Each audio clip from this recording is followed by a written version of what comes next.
What was it like reuniting with Craig Brewer so many years after Hustle and Flow, and then also working with him on Empire episodes? Listen, I love Craig Brewer. We created a family during Hustle and Flow because nobody got paid nothing. We were all there because we were excited about this story and we wanted to tell it. A lot how we came here. But, Kevin had the money. Thanks, Kevin! But it was great. I've been wanting to work with him since Hustle and Flow. And so I'm glad that he joined our family at Empire. But it was great to work with him again in this light because one thing Craig Brewer is the master of is the South. You know how Spike Lee, he has New York down pat. God rest John Singleton, rest in peace. He had LA. Well, that Craig Brewer got that South thing down. And don't make it about the 70s because that is something he really, really, really understands. He understands the tone, the tempo, how it looks. He's just the best at it. That was the best choice. He grasped the concept and the vision absolutely like nobody else. We're very lucky to have him be a part of this. Yep. Now, Kevin, this is your latest project that's a bit more dramatic in tone versus comedy. What is it about dramatic roles that keeps you wanting to do more? Well, BA, that's a new nickname if you choose Thank to you. keep it. I Okay? appreciate it. That's what I do. By the way, that happened. So that's yours. That's yours. Well, you know what? I got married on Sunday, so my last name is not. Congratulations! So it's Okay. BM. Congratulations! Thank It's B you. what? BM. No, no. It's bowel movement. No, you're The not- baby can't- mama. No, both. No, can't. No, don't. Not nickname. We're going by your full name. If it ain't the BA, we don't know. Okay. I will say the joy and drama is that it's easier. And here's what I mean by that.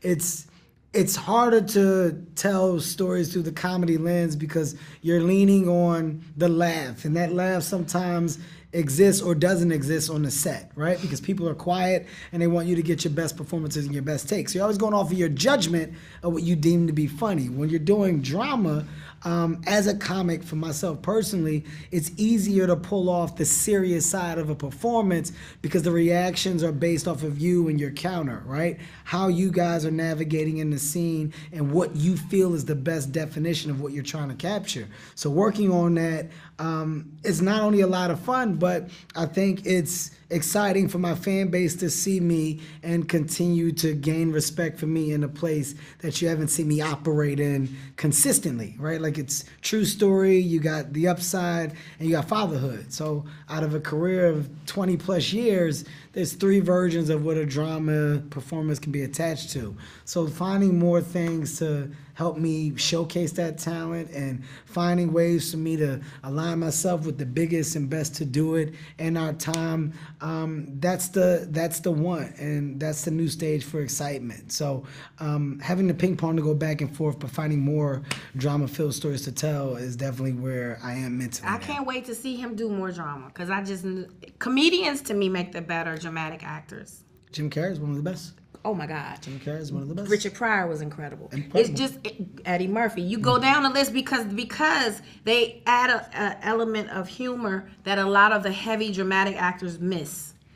Steve Carell, another good one. Yep. too. Yeah. Good Oh my God, incredible. Well, But anyway, before I let you guys go, you guys have worked together a few times. You know, you did Think Like a Man series. You guys didn't you do that not other? easily Not broken. easily broken. Not easily Think broken. Like a Man one. Okay, yeah, you and guys two. have worked together a few times. So what would you say makes your chemistry and your working together so magical?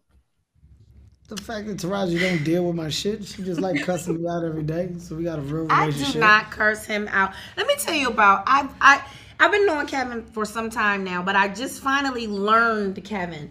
And Kevin is very much like my deceased grandmother.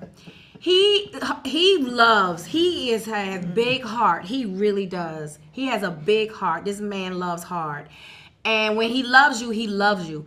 But he ain't gonna show you. He has a weird way of showing you how he loves you. And as soon as you try to go in with the warmth, that's when his defense mechanism comes. That's when the comedy comes out, because he don't want to show you his vulnerability. But I see you, Kevin. I don't have vulnerability. Kevin, I'm a machine. I see you through the glasses. I'm trying to break through some armor. Don't nobody want to be seen. I'm inside. Go sit down. I'm sitting down right sit next down. to you. Right next to you. That's why we got to change this. See what happens? I heard from Shaye and Will that you were the only person in this film who knew the original story. So kudos to you for that. And what about this story made you so intrigued to participate? Yeah, I like doing things that intrigue me.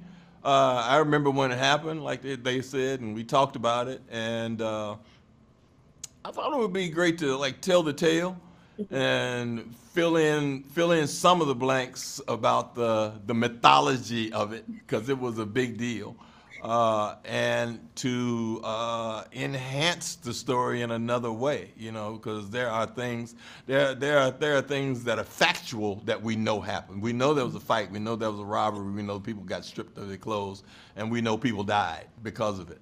And then you fill in the blanks around that and hopefully do entertaining and informative blank filling so that people can be entertained.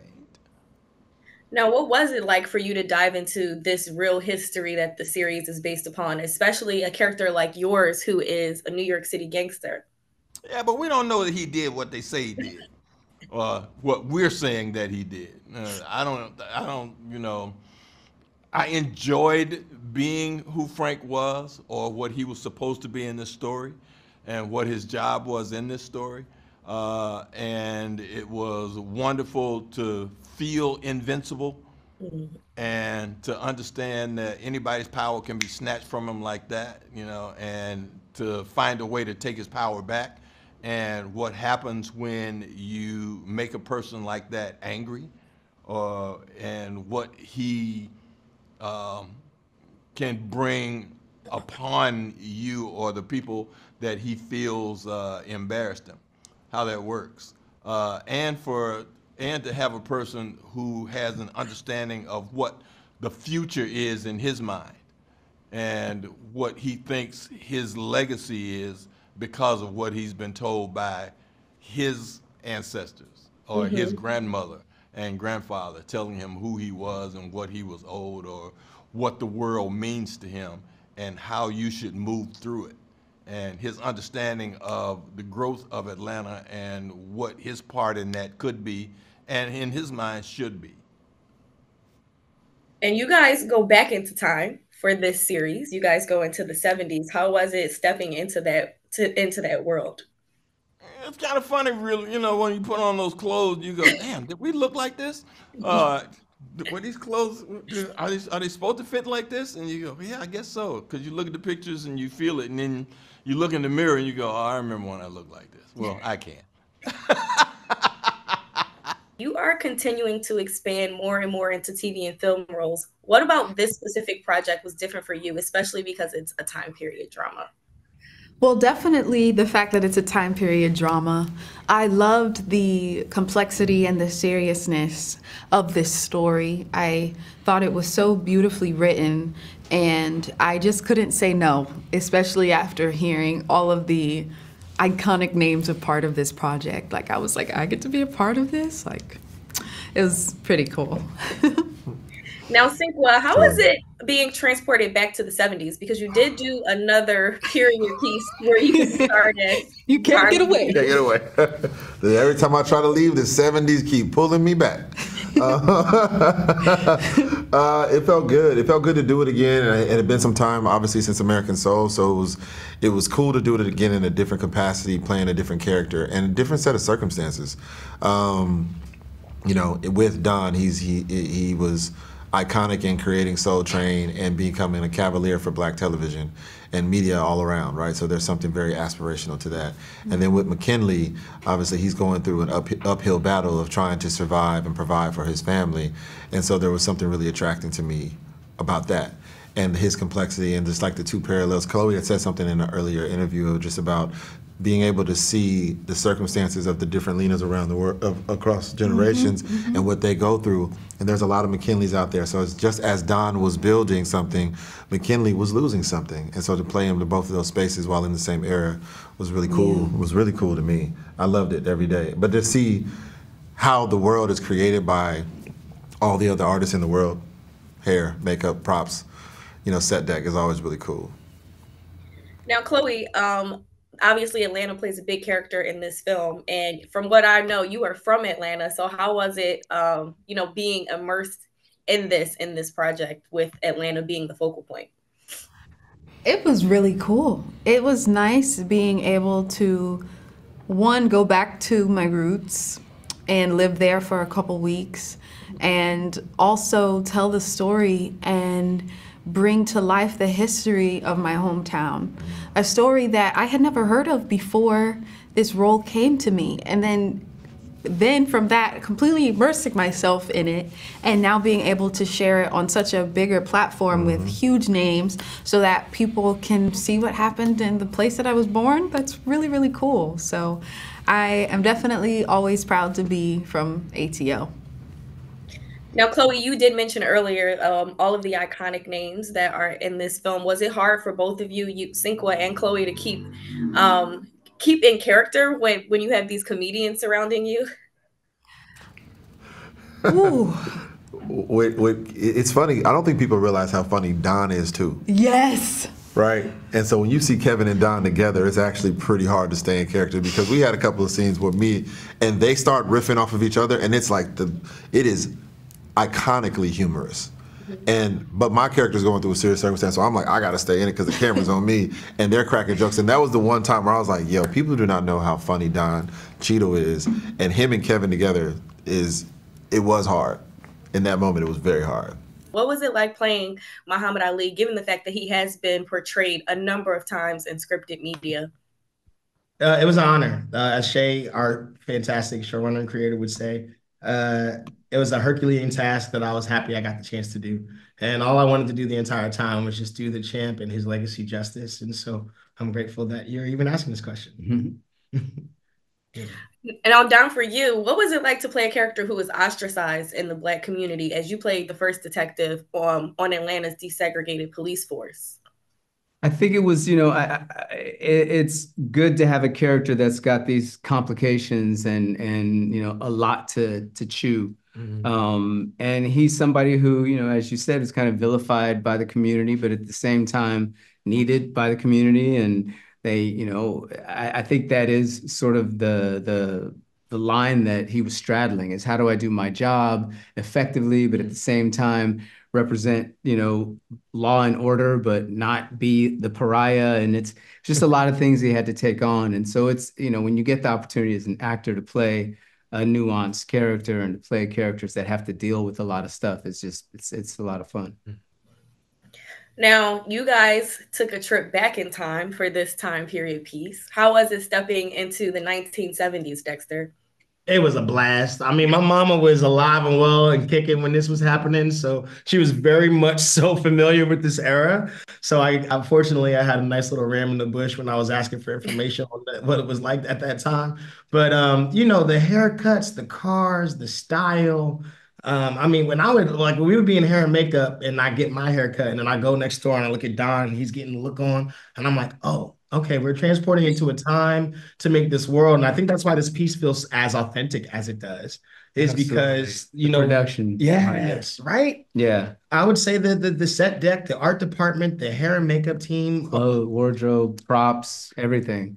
And some of us were alive in the 70s, so we can speak to the... I wasn't going to say it, but you kind of said it. You did kind of say it. I wasn't going to say it either. So no, y'all kind of saying it. Y'all kind of saying it while you're not saying it. But no, it was great to have, it always feels good when you have the best toys and the best elements to actually ground you in it, and you're not reaching to believe that, we were right there. We were in period cars, period clothes, period dress. You can hear the soundtrack almost as we're walking through the scenes. Yeah. We had a great that walk and talk scene. Don always says, like, we were doing this walk and talk, and like the shops were there, and they're described and designed the way that they were in the 70s. And Don looks at me and he goes, it's really cool that we get to play pretend with a bunch of people who create this pretend world. Yeah. And I was like, man, that's it. Yeah. That's the truth. Yeah. Assembling this star-studded cast, was it hard for you guys to put it together? And were they all like at the top of your bucket list for playing these specific roles? Let me tell you something. Assembling a cast like this is always going to be hard. I'm not going to lie to you. It's always tough. You got to have the right appeal. You got to have the right pitch to them, and you got to have the right material. We went after each and every one of these stars individually, and they all said yes, which, as somebody that's done some very cool ensemble casts before, that almost never happens. I'm just going to tell you. And we reached out to them, told them about this story, told them about the podcast, which many of them didn't know, except for Sam. Sam definitely knew, because he was in Atlanta during that time. So he was like, no, let me tell you about Fight Night, the $1 Million Heist, and how it really went down. So he was actually in college during that time. He had heard of it. Everybody else were like, it sounds so cool. Let me read the material. And Shaye Ogbonna gave us such good material that at the end of the day, my job was to make sure that everybody had what they needed to perform at the top of their game. And I'm very happy with the end result. Yep. Well, I'm very happy with the end result as well. I definitely enjoyed the episodes that I was able to screen. So, Shaye, for you, why was it important for you guys to have Atlanta as the focal point in the promotion and rollout of the series as well? I mean, it was just, it needed to happen because Atlanta was, I mean, such a pivotal part of the show just as a character. But we also, from day one, we were both like strident in shooting in Atlanta, you know, in the neighborhood, in the areas where this took place, in a part of town where I'm from, that I call home. So we absolutely were intentional about injecting as much of Atlanta into the show as possible because it was part of the story. So of course, when it comes to the marketing, you want to play that forward because that is part of the story of the show. Yes. Now, how was it going back into time and having the whole 70s theme and working in that time period for this piece? Surreal, because you would walk on set and you would be immersed in this world that we want viewers to take this trip, right? And this is before Shaye and I were born that this happened. So we had to do a lot of research. We had to be very authentic because you know how it is. You know audiences, they will tell you if you get the details wrong. So we had to get the details right, from the hair to the wardrobe to the dialect, right? To our locations and the backdrops. One of the biggest compliments was when the family of the actual Chicken Man, who's the character that Kevin Hart plays, they came on set and they got a chance to see our production design, got a chance to see the costumes, got a chance to see the film, the scenes that we were filming at that time. And they said, you guys are getting this right. That's the biggest compliment. That is like the ultimate validation when you're trying to do something that's a period piece and get it right. That was very, very cool to hear.